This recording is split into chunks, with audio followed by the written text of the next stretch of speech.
Good evening, brothers and sisters. My name is Evangelist Olaoluwa Ojolape. I'm here today to share the word of God with us according to the direction of the Holy Spirit. And the topic today is going to be continuation of the last episode, which is total repentance. I pray to Almighty Father that as you listen to me, the Lord will give you a repentance heart. He will give you a heart of obedience to listen and yield to his word, as he's calling you to come to him today, that tomorrow may be too late. When you hear me talk about Jesus, he's the owner of my soul. When you hear me talk about Jesus, he's the owner of my soul. He's the owner, he's the owner, he's the owner of my soul. He's the owner, he's the owner, he's the owner of my soul. The book of Mark 16 verse 15 is telling us that we should go out to the world and preach the gospel of the Lord Jesus Christ to all creation. This is the mandate that is given to me and you, to preach the word of the Lord Jesus Christ and win soul. Tomorrow may be too late.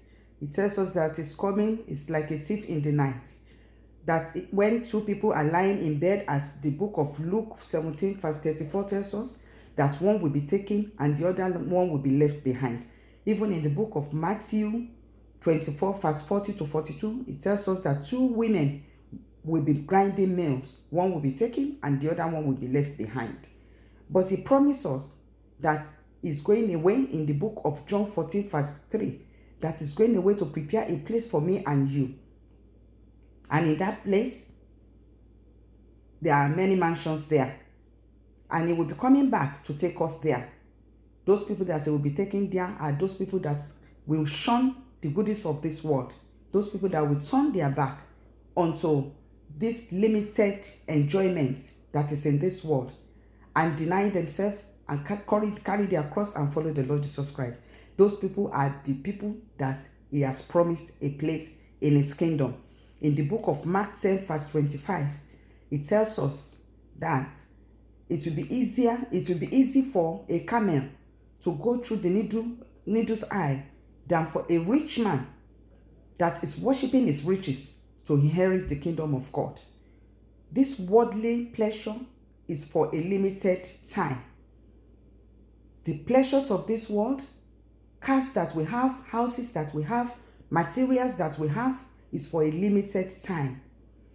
The only unlimited is Almighty God. The joy, everlasting joy that is in the kingdom of God is the only one that is unlimited. Our Lord is unchanging changer, is the one that can never change, is the everlasting Father, the creation of heaven and earth, the God of yesterday, today, and forever. Is the same forever. He can never change.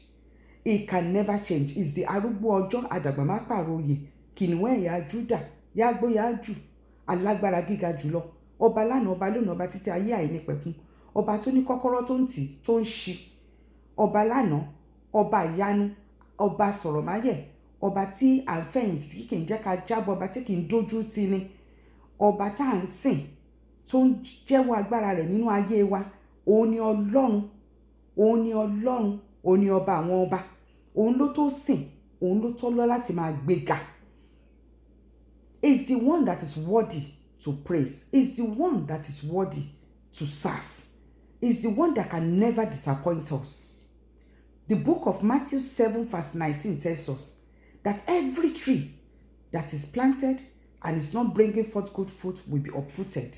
If you plant a tree, you put manure, you put fertilizer, you water the tree, and it's not bringing forth good fruit, you will uproot it. I pray that we will not be uprooted in the hand of God in the name of Jesus. Look, the book of Matthew 7, verse 7, Matthew chapter 7 verse 22 tells us that many will come to him and tell him on that last day that they have done miracles, they have done this, they have done that in his name, and he will send them away because they are workers of iniquity. Have you made your pastor your God? Have you been misled? Have you been chasing after shadows, chasing after miracles upon miracles? There are so many men and women of God as well that have taken the place of God in people's life. Even when God do miracles through them, they turn themselves to be God. They want people to come and worship them and say thank you to them. Be careful. Jesus is calling you today to forsake all your wicked ways. He's asking you to repent and be converted. This is what it tells us in the book of Acts 3 verse 19. He said, turn away from your wicked ways and he will receive you. He will receive you. Tomorrow may be too late. Repent today. Reconcile with your Maker. Ask him to forgive you. Ask Holy Spirit to fall afresh on you. Ask him to reveal himself to you and show you the areas that you have been wrong. Because on many occasions we think we are doing the right thing, but we are not doing the right thing because we have put ourselves in the place of God. God says he's a jealous God. He will never share his glory with any man. Let people know that this is the God's making. Don't put yourself in God's position. Many people, because God placed us in where we are and we have turned away, we have changed, we have put ourselves in the place of God. God says it's not going to accept this. This is a big sin before the Spirit of God, and God is telling you to turn away from your wicked ways. If you know God, if you have the Holy Spirit of God in you, you will be contented with whatever you have. You will not be chasing shadows anymore. You will not be chasing the things of this world anymore, because worldly things will perish. So the worldly things will not be a priority to us again. The Holy Spirit will be able, if you turn away from your wicked ways, then the Holy Spirit will be able to enrich you with the joy of heaven. You will not be afraid anymore, because Jesus Christ will give you a full satisfaction. Whatever you have will be pleasing unto you. Your soul will live because you have Jesus Christ in you. He has even promised us that all nations that we don't know will even serve us. So it's riches in glory. There's riches in serving God. When you are serving God, you can never be poor. You will not be poor in spirit, because you will have satisfaction. You will be contented with whatever you have. You will not be chasing the riches of this world anymore. The book of Isaiah 55 from verse 2. If you read it, it tells you all what I am saying. Even if you go to verse 7, it tells us that let the wicked forsake their wicked ways. And it says, if you forsake your wicked ways, that God will have mercy. He will have mercy and pardon us. He will have compassion on us. Yes, you are a sinner. Let us look at Saul, the persecutors in the early church history. He was a persecutor of the brethren. God met with him. He changed his name to Paul. Now, if you look at it in the Bible, you see how God used him mightily. So, no matter what you are in the past, the disciples too that he called, many of them have their past. We all have our past, but all what is asking from us is to repent from our wicked ways and follow him. Even in that Isaiah 55 verse 11, he promised us that the word that he has spoken will never go back to him void. So all these promises that he has promised us, the peace of God, the peace with God, and the peace in God, that is contention. When you are serving God, all these promises will be us. He promised us that we will be prosper in the things wherein there will be prosperity. Peace in God, peace with God is even prosperity. Because the things of this world will not give you any joy. The joy that will give you is a limited joy. Please read the book of Isaiah 55 from verse 1 to the end and pray with it. Lastly, if we look into the book of Romans 5 from verse 2, I've taken it. I'm just going to quickly summarize it. It says, by whom also we have access by faith into this grace where we stand and rejoice in hope of the glory of God. I have said that, rejoicing in the hope of the glory of God. When you have God, you'll be contented. You will have peace. And 3 says, and not only so, but we glory in tribulation also, knowing that tribulation worketh patience. When, no matter what you are going through, through, no matter the tribulations. Even this COVID-19, you see children of God, they have peace of mind because they have God.